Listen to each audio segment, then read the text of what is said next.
Hey everybody, it's Ted Pedromo, and welcome back. This is lesson 3 for Linked Accelerator. We're going to focus on building your network.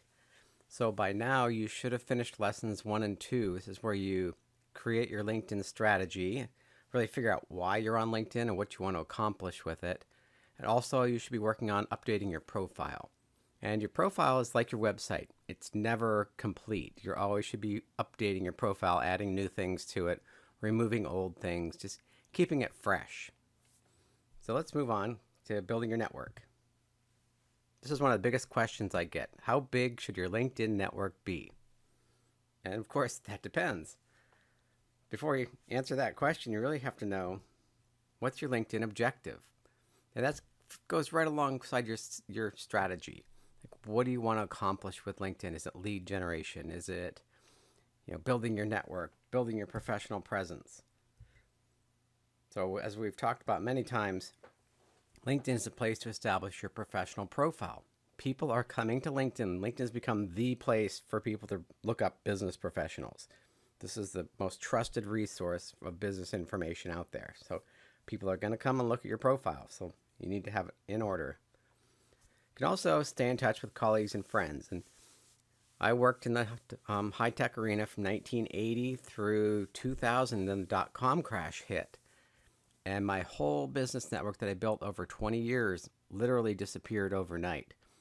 In Silicon Valley, where I worked, over 500,000 people were laid off. Companies went out of business. And back then, we didn't have email addresses and cell phones like we do now. Email was really just getting started in business. It was around, but it wasn't totally accepted. So all I had was a lot of business cards in my Rolodex, those old-fashioned paper, spinning Rolodexes with business cards in it. Had their business information, their business phone number, their business email address if they had one. And that's all we had. So when these companies went out of business, I had no way to connect with these people. And back then, very few people had cell phones even. So LinkedIn really is good for exploring opportunities. And after I reconnected with all these people on LinkedIn from my previous network, the people I wanted to, we started exploring opportunities together to do business together. You can also use LinkedIn to find experts and answers to your business-related questions. The groups are a great place, good discussion forums in some of the groups. Most of the groups, like I've said many times, the groups are just spam fest. People just post content and there's no interaction, but there are a lot of really good groups that have actual conversations. And you can expand your professional network. You should always be growing your network because people are always transitioning in and out of careers and in and out of industries. So keep your network fresh and keep expanding it with new people. And a lot of people try to sell their products and services on LinkedIn. It's not like a consumer website where you sell products. It's really, you should focus on building the relationships. You can get sales from LinkedIn from those relationships, and you can make quick sales, but if you want long-term customers and long-term relationships, focus on that and you'll get much better results. So your LinkedIn objective can be a combination of any of these reasons, and it's never just one of those. You're always on there for, 2 or 3 of those reasons at least, but there's usually a primary reason you're on LinkedIn. So LinkedIn hierarchy, we've talked about if I connect with you, we're first degree connections. And then your first degree network becomes my second degree network. And then if you connect with somebody in my network, in my second degree, it's just pyramids. The third degree is people that are 2 steps away from you. So every person you connect with, you become first degree connections, and then their network becomes your second degree. And that's what's so powerful about LinkedIn. You can exponentially grow your network, and you're just one invitation away from meeting literally millions of people. Also, fellow members of LinkedIn groups are a part of your LinkedIn network, as they call it. And they used to use this term more. They've kind of dropped it recently. Out of network. It means people aren't in your first, second, third degree network or in a group. And it's kind of hard to get to that point because usually there's somebody that knows somebody. There's some kind of like the 6 degrees of separation. So out of network is kind of a old term, but they still use it a little bit. So first degree, like I said, these are people we're directly connected to. And when you connect, you'll have the little, he'll say first next to their name, just like in the icon here in the picture. And once you connect with people first degree, you can send messages freely back and forth them through the LinkedIn messaging system, unless they can actually opt out of that if they want, but very few people opt out of that. And 99% of people you connect with on LinkedIn, you'll never hear from again, too. But that connection's still valuable because it's who they know. Their second degree network could become potentially people in your first degree. So second degree is, like I said, your network is my second degree network. And you'll see it says second degree network there. And depending what level, if you have a premium membership, they have an open link network, they call it. And you can opt into that and say, anybody on LinkedIn that's a member of this open link network, and if you be a premium member to be in this, I will accept messages from them without them being connected with me even. So it's a great way to get in touch with people and connect with people. And you don't have to use an InMail, which costs $10. And the power of the secondary networks, you see somebody in their network that you want to meet, you just say, hey, Jennifer, I'd love to connect with Joe Smith, who's in your network. Could you introduce us? And just you're like one invitation away. So once you can, here, if I want to connect with Jennifer, I have the ability to connect with her. See, he has her full name, Jennifer Beaver. And if you only see their last initial, it means they have some restrictions on their account, or they're maybe a third degree connection away, so you can't easily connect with them. So if I want to connect with Jennifer and I don't want to send a blind invitation, I can click on the Shared Connections button. There I see there's 5 people, and it shows the first 3, Mike Van Horn, Cox Farrell, and Robert Middleton. So the best way to do it is, instead of cold calling the person like you would on the phone, I could send her an invitation, but she wouldn't know me. But if I said, Mike Van Horn, could you please introduce me to Jennifer? I see you're connected with her, and I'd love to get to know what she does. So Mike would actually send the invitation to her and introduce us virtually, which it goes a lot longer. It turns a cold lead into a warm lead immediately. So third degree connections, people are connected to your second degree connections. So you're just 2 steps away. And you'll see the third icon and see Sebastiano C. It means we're a third degree, and it would be harder for me to reach out. See, it says here I have to send him an InMail. So he's not part of the Open Link network, and I would have to get introduced to him through someone or send him an InMail.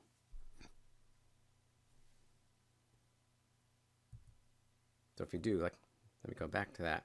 If you do see their last name, a lot of times you can connect with them directly. But if you don't see their last name, there's no connect button. It's just the InMail. So sorry about that.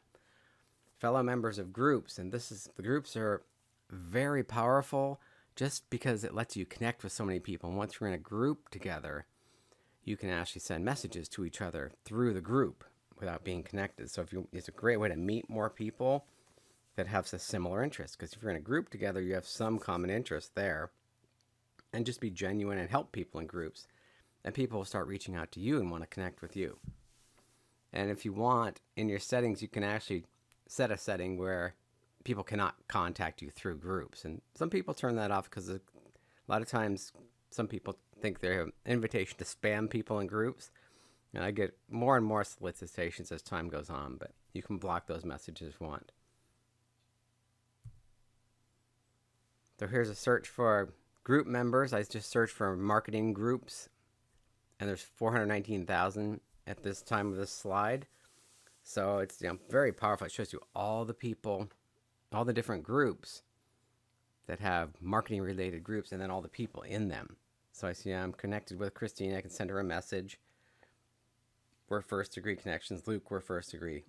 Now, Kansen Mert, he's a second degree connection, so I can connect with him because we're in a similar group. So what I could do is, send them a message saying, hey, we're both in the e-marketing association group, and I'd like to connect with you to learn more about your business, or, a friendly invitation. Don't solicit them. Just customize the message. So let them know what you have in common and your purpose for wanting to connect. People will accept that connection 99% of the time if you make something, tell them about something in common and explain exactly why you want to connect. A lot of people won't connect unless you say, why do you want to connect with me? So, it's a good question to ask. Out of network, it's like I said, it's hard to fall into this category. She's in the third degree connections, so I could send her an in-mail to connect with her. And past, a lot of times you could see what groups they were in if you looked at their profile. And sometimes you still can. Depends how their profile settings are set. But one way to reach out to her for Denise, if for some reason I wanted to reconnect with her, I would join a group that she's in and then message her. So here's some diagrams. Your first degree network. And here's how your second degree ties in. And there could be people in common already. And here's how my first degree, their first degree is my second degree, and their second degree is my third degree. So you get the idea. And then every person you're connected to, you have that same pyramid type scheme. So lots and lots of connections. This screen, actually, I'm up to about 4,500 connections now. I've added about 1,000 connections in the last couple weeks or 6 weeks. And my network's over 21,000 potential people that I could reach out to on LinkedIn, either I'm connected to or first, second, third, or group connections. So here I just did a search. And what I did, this shows me my first degree connections, my second, and group members. So at this time, 4.5 million people were in my first, second, or group members. So I can obviously connect. I can message people in the first connections or groups, and people in the second, if they're an open network, I can reach out to them and connect with them or get invited to connect with them. So with just, not that many connections, I have so many people at my fingertips, literally. So networking. There's two types of networking: open networking and strategic networking. So open networks, they focus on quantity over quality. They're large, and they usually have in their profile, they'll say I have over 12,000 connections or 20,000 connections. You can get up to 30,000 connections on LinkedIn, which I don't know. I know 2 people that are at that level. It's like, wow, it took a lot of time. So they spend very little time building relationships because they're always just adding new connections. They're usually for recruiters or sales professionals who are casting a very, very wide net. So it's, they don't want to get to know you very well. They just want to know who you are, what you do, and who's in your network. They're really kind of using you to get to your network. They're also known as a LinkedIn open networker or a lion. A lot of times you'll see that in their profile. And they'll accept any invitation no matter what. They don't care if you're a spammer. They just want numbers. They want as many connections as possible, so they're always just one connection or one message away from connecting with another person. So a recruiter sees a job that would fit somebody in my network. They'd want to be connected with me so I could connect the two together. So they're very aggressive LinkedIn networkers. And so you'll see a lot of, I don't see it as often as I used to, but the lion, there's actually websites out there too about lions so they can connect with each other. So they love to talk about how many connections they have. They like to brag, I've got 15,000 connections. So here's an example. You'll see he has Dalen Walton. He's lion with 10K plus. He's a senior technical recruiter, obviously. So he's looking to get technical people connected. So that's why he wants to connect with me. He actually sent me an invitation to connect because I have a technical background. So that's what he's looking for. Who do I know? So strategic networking, they focus on quality instead of quantity. For a long time, I focused on this. I wrote the first edition of my LinkedIn book. I only had 651 connections when I started. And by the time I finished the book, I had, I think, about 1,500. I grew it aggressively during that time I wrote the book. But really, you keep your network size smaller so you can build stronger relationships. It's all about getting to know you on a deeper level so we can refer each other business. I work with a lot of financial advisors and insurance professionals and real estate professionals where they want to work within their little geographic area or, with very specific types of people. So they don't want a lot of noise in their network. So also you connect with the decision makers who can hire you.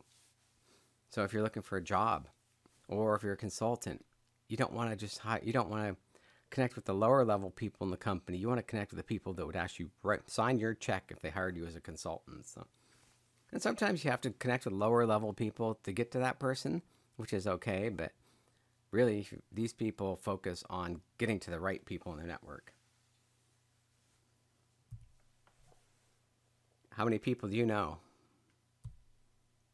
How many people do you communicate on a regular basis? That's a very different answer. It's like my children, they're so into social media, and they have they touch people, very short messages. Everything they do is very short message, like Twitter or Snapchat, or they don't even do Facebook anymore, I don't think. But everything is about knowing a little bit about lots of people.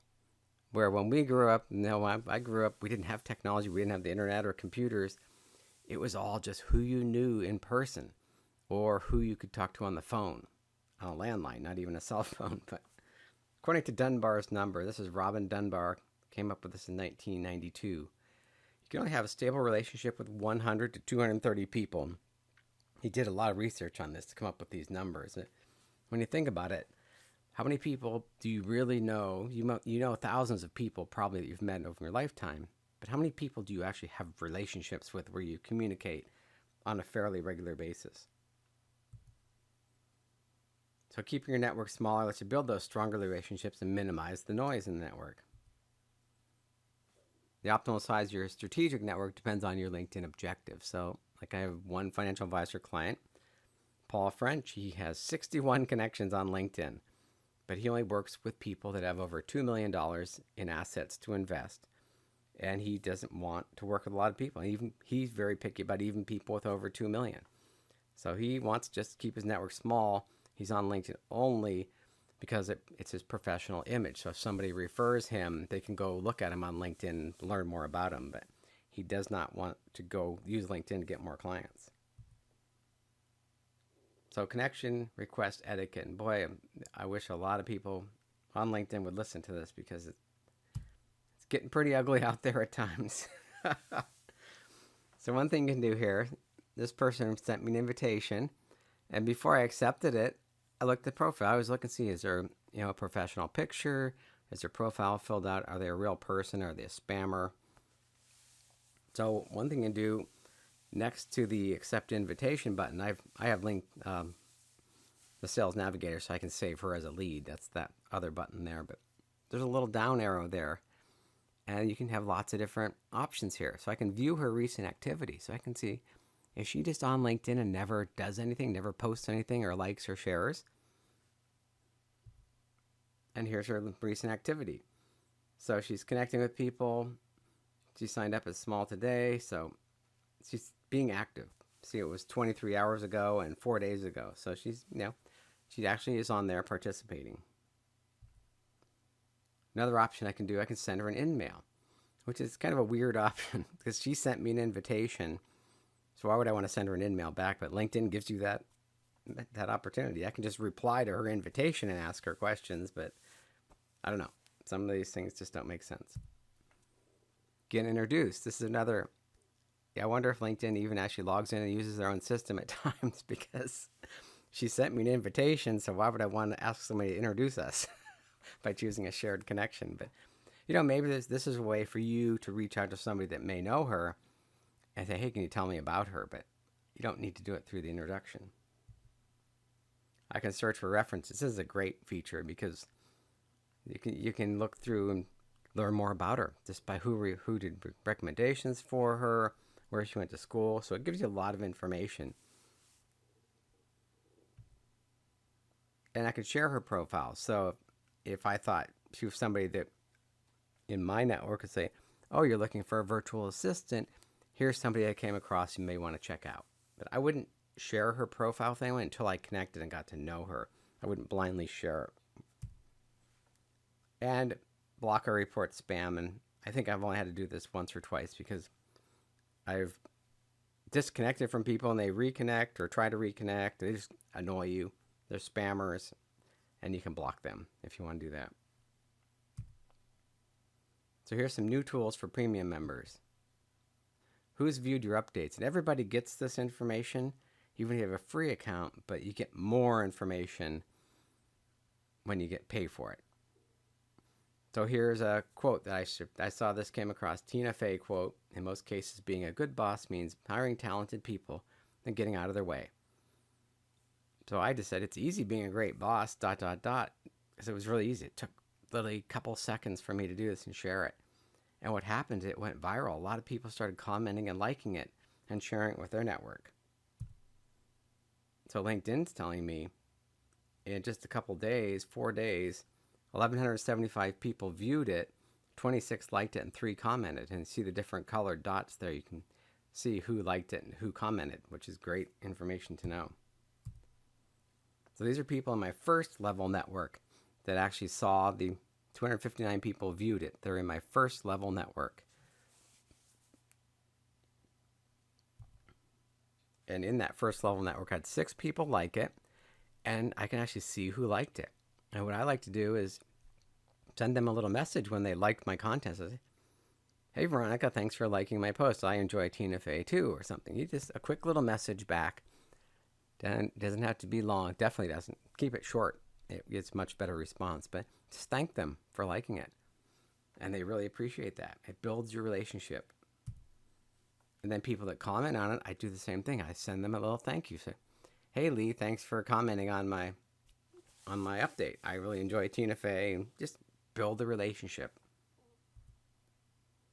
And then here's the second level network. These are people, my first level network shared it with their network, and 320 people saw it. So even more people saw it in my second network. Now, I'm not connected with these people, but they're one step away. So I go through the same process where if they liked or commented, I will try to send them a message if I can, or just in the thread, I'll comment back and say, hey, Lee, thanks for, and if you put their name in it, it sends them a notification that I commented and mentioned them. People love to be thanked on LinkedIn and social media. We all like to be thanked in life, so just do it. It works. So here are the 10 likes. So Sinead, I could send just either, if I could send a message through OpenLink, I would send it, or just comment in the thread and say, hey, thanks for liking it. And then my second level network shared it with the third level network, so it would have got up to almost 600 views there. And by the time this whole post went on for like a month, over 3,000 people actually viewed it and had lots of comments and likes. So it was really powerful. And what you do is you reach out to people in your third level network and thank them too. So Alexa, I could say, hey, I love Tina Fey too. Thanks for liking my post. It works like magic. It's crazy how well it works, and it only takes a few seconds. So here also I can click on the post itself and on the like, and it shows me everybody that liked it. And I can click on any one of these names. It takes me right to their profile, and I can connect with them at that point or send them a message. So very, very, very powerful information. Just something I shared that took a few seconds connected me with all these people, over 3,000 more people. So here's who's viewed your profile. This is just unbelievable information. They keep adding more to this, and they're changing around a lot, but it's telling me exactly what activities I do each week to increase or decrease my profile views. So here I had 449 profile views in the last 90 days, and I get probably about 449 a week now. So I've really increased my activity lately. I've been much more aggressive. But here it tells you up and down. And I could tell I was going on vacation that week that dipped way down. I was on vacation that week, and I had a little activity even while I was on vacation, which, I try to stay off the computer, but it's hard. But this is great information. It tells you how people found you, what companies were looking at your profile, what their job titles were. Really, really valuable information.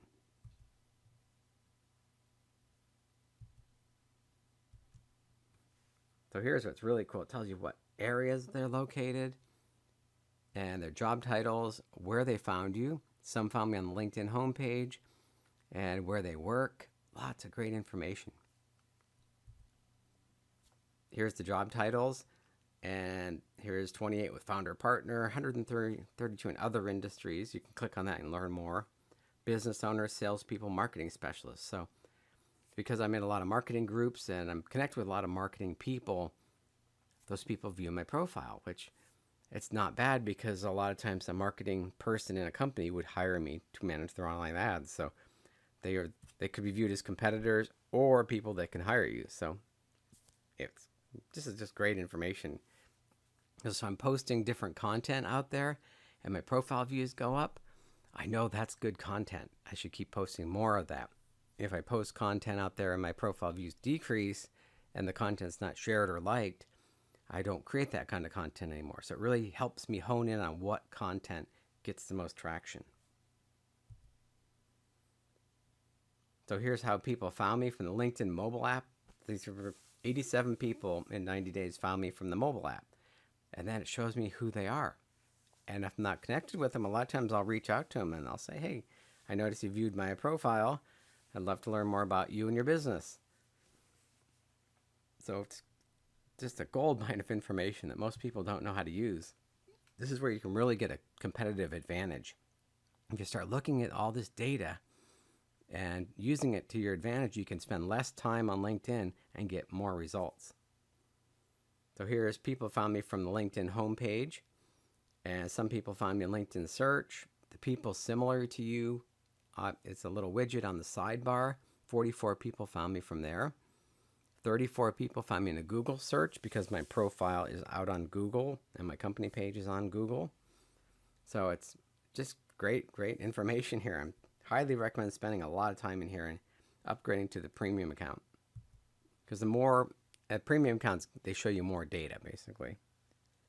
And here's people who found me on the home page. So it tells you all the people. They found me in a LinkedIn search, so I can start exploring them, see if they're the right fit for my network or if there's some way we could do business together.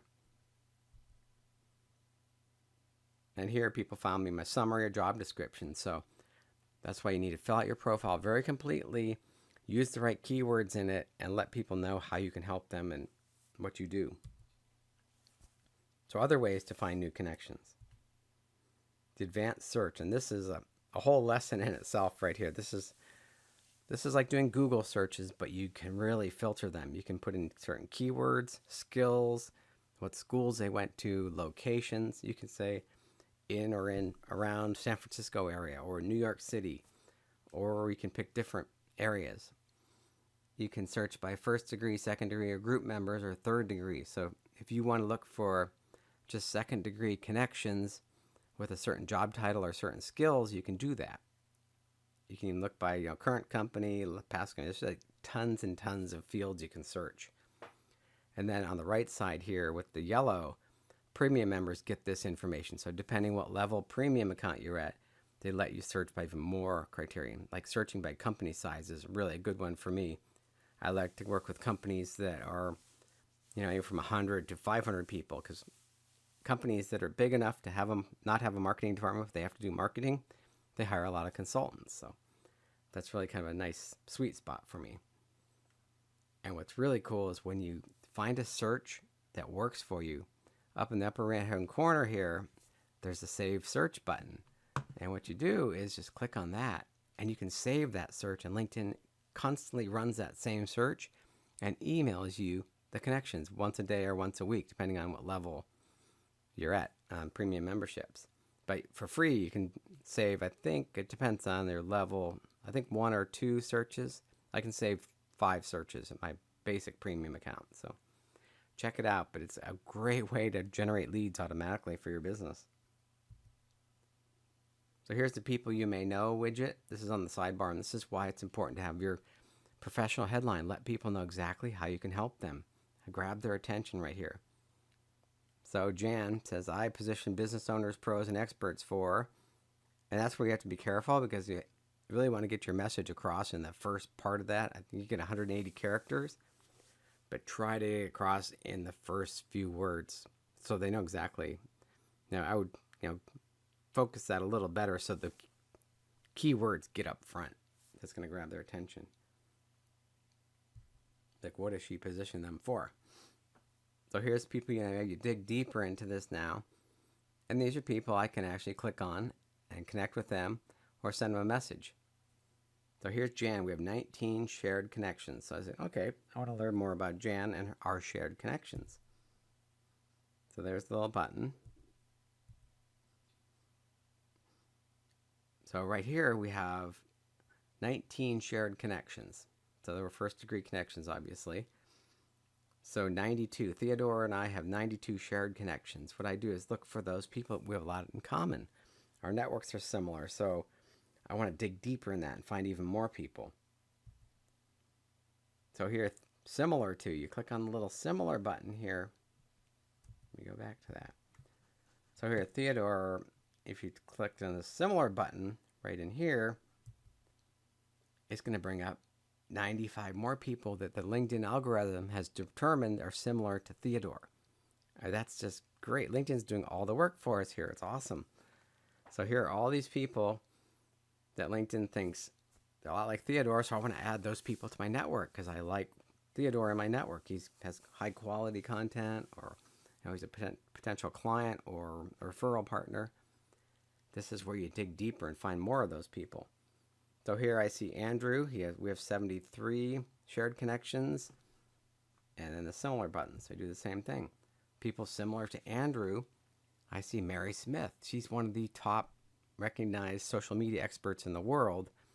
I want to get people who are in her network in my network because those people are high quality people, and a lot of them spend a lot of money. They hire good consultants. So these are people I want in my network. This is all because I keep digging deeper using the LinkedIn algorithm. So here's people similar to Mary. There's 89. So I'll start reaching out to a lot of those if they look like they're a good fit. And then I go to Mary's page, and there's some people similar to Mary on the right side. And then what's even better, people also viewed. There's Amy Porterfield and Kim Garst. So these are the best of the best in social media. So I want to get people that are in their network in my network because that's a super high quality network they have. So here's the people similar to, and you hover over each one and it tells you more about them so you can either connect with them or send them a message. Here's the people also viewed. So here's Amy Porterfield, Kim Garst, Lewis Howes. These are, the best of the best. So what I want to do is go to their profiles and find out who's connected to them and start connecting with their network. This is how you build a super high quality network. And it doesn't have to be a big network. This is how you can really get quality over quantity. So the next step is follow relevant companies. And most people don't know if company pages exist, but like Entrepreneur Media publishes my book, so I want to see who's following that page. They have 150,000 followers. Those are people that probably read Entrepreneur Magazine or buy their books. So I want to connect with those people. So here I can also find out who works at Entrepreneur Media. A lot of them are within, they follow the page too. But here I look at the updates or see how I'm connected to the Entrepreneur Media page. See, at this point, I only had 3 first-degree connections that worked at Entrepreneur Media. So what I would do is do the search for current companies, Entrepreneur Media, and start reaching out to these people and connecting. So I'm connected with these 3, and I've connected with quite a few more now. But that's where I want people at Entrepreneur Media to be connected with me so they see my activity, and then maybe there's other books I could write for them, or they can introduce me to people that would want to hire me as a consultant or have me on webinars or as guests on their shows. So here's one. Monica is a potential person, so I could connect to her right there just by hovering over it or view her profile. And here's the updates. It's really good when they post updates on the company page. If I jump into the conversations, people look at my profile and say, oh, you're an author for Entrepreneur Media. I want to connect with you. So this is people that would buy my books are right here. There's 150,000 people right there. If I start being active on this page, they're going to notice me and reach out to me. So it opens up so many doors. And groups. Join relevant groups. Don't join groups just to join groups. Make sure you have a strategy for it. Like at this point, there's almost 2 million groups. Now, just yesterday, there was over almost 2.1 million groups. 99% of them are just worthless, to be honest, I'll tell you. Because a lot of people just auto-post content from Hootsuite or Buffer app, and there's no conversation going on. So a good group you want to look for, there's lots of discussions going on. When people post a thread, there's people actually liking, sharing, and commenting on it, and there's discussions going on. So those are the groups you want to look for. But the advantage of joining a group like the jobs openings group, there's almost 2 million. I think it's over 2 million people in that group right now. So if I connect with that group, those people become part of my network, even if they're not potential clients or customers. They're in my network now. And then that opens up. I can email them directly through LinkedIn, or I can see their second network. Their second degree network will start showing up in my network. So it opens up lots of doors for that. So I highly recommend joining a couple of very popular groups, even if you have no intention of participating in that group. It just gives you so many opportunities, and the algorithm starts putting more people in front of you and puts you in front of more people. So, but most of the time, and then people always ask me, should I join groups that are peers? And at one point, I joined all these groups and it was just peers. So it wasn't really where my customers were hanging out. It's like, well, I've got to fix that. So I started joining some groups where my potential customers hang out. Plus, a lot of my potential customers actually hang out in the digital marketing groups because they want to learn more about digital marketing because it's part of their job. So even though my competitors are in there too, my potential clients are there. So you really have to weigh out, create a strategy for your groups, how you're going to use them, and be active in 3 or 4 at a time. If you really can't be active in all 50, you can join 50 at a time and then 50 subgroups if there's a subgroup in each group. So obviously you could spend your whole life participating in groups, but pick 2 or 3 or 4 that are giving you good results and focus on that. And then being connected in the other groups just gets your name out there to other people. So here, Financial Advisor Magazine group. If you're regular in there, you can become a top contributor in the group. This is kind of it's helpful, but a lot of times I'll look at who the top contributors are, and all they're doing is blasting 3 or 4 articles a day, sometimes even more into the group, and they're not actually conversing with people, but LinkedIn sees they're active in this group. So be careful about that, but what you want to do is if people are participating in the group, connect with them, reach out to them and say, hey, I love what you say in this group. Let's connect, and comment, like, and share their comments in the groups too. And they'll notice you and reach out to you a lot of times. So you can sort the discussions by most popular and by most recent. So it works both ways. So jump into the popular discussions. Some have gone on for years. I've posted things 2 or 3 years ago. It's the active thread still. So your name is constantly being recycled through that thread. And then here's people also explored groups. So as you join, you can look at someone's profile or other groups. When you're in like a digital marketing group, they'll say, you might want to also look at these. These are related to Financial Advisor Magazine. So here are other similar groups that LinkedIn thinks you may want to join. So they're good at prompting you and getting you to jump into more groups. So here's another group that they recommend. Networking for Financial Advisors is a subgroup of networking for business professionals and doctors. And there's 15,000 members. So this is a smaller group by LinkedIn standards, but it could be high quality. LinkedIn Pulse. Pulse used to be an app on my iPad where you could customize news feeds. So every morning I'd pull up Pulse and stories from the Wall Street Journal will be pulled in, New York Times, ESPN. You get your weather, you get all kinds of different information consolidated into one app. So LinkedIn bought Pulse a couple of years ago, and they actually integrated it into the site now. So what you do is subscribe to people that write content. You can follow them, and then you can see like Brian Solis. He's written 41 posts. At this time, he has 44,000 followers. He's, a business consultant, business strategist, very highly regarded. So if you follow him and jump into the conversations, it's usually a high quality group that's following him because he's well regarded. And you get noticed on those groups. Like this post, 800 people saw it at this point, 46 likes, 9 comments. I could share that, like it, tweet it, and jump into the conversation. So it's a great way to get your name in front of a lot of really high level people. Like the Harvard Business Review group I think it has close to 1 million members now, if not more. Very high level business people in that group. So you can get your name in front of a lot of really good people by participating. And then you can sort things by the newest, oldest, and most popular comments. So see this thing's been going on for a long time, this thread. It shows you exactly who's commenting, and this is where your professional headline appears again too. Your good image. See, a lot of these images aren't that great. Got Mary that's with her husband, or Monique, kind of a blurry picture. You got to have a great picture, grab their attention with that professional headline in the picture, and contribute, add value to the group conversations, and you're going to get noticed. So here are the top posts. You can sort by today, this week, and of all time.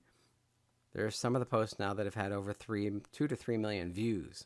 So if you jump into those conversations, millions of people can literally, potentially see your comments. The alumni section, LinkedIn's really embracing the alumni because, whenever you go to some school and you meet someone that went there, even if it was 20 years, they graduated 20 years later than you, there's a bond there. There's a connection. So if I want to go to work, get a job at PNC Bank, or I want to get a consulting gig there, I can see that there's 600 people that went to University of Pittsburgh, or 866 here, that went to University of Pittsburgh. I could contact them and say, hey, I went to Pitt also. Do you know anybody in the marketing department you can introduce me to? Because I'm looking to get some consulting. Or you could even connect with the marketing people in there that work at PNC. So it's a gold mine of information, and you're a warm lead because you went to the same school together. So you have a bond. Makes it so much easier. And they also tell you what they studied, what they're skilled at, how you're connected. And a lot of them went to have a business background or marketing. So I could connect with all those people that are in marketing that went there. So here, business marketing, there are 12,000, almost 13,000 people, students and alumni found, that are in the business, management, or marketing. So that's 12,000 people that would gladly either talk to me about being a consultant or introduce me to the right person. So your homework, determine your LinkedIn objective. You should be pretty close to that just from figuring out your strategy. Are you going to be an open networker or a strategic networker?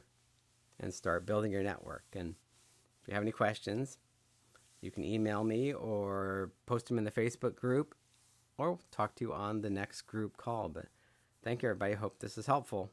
Talk to you soon.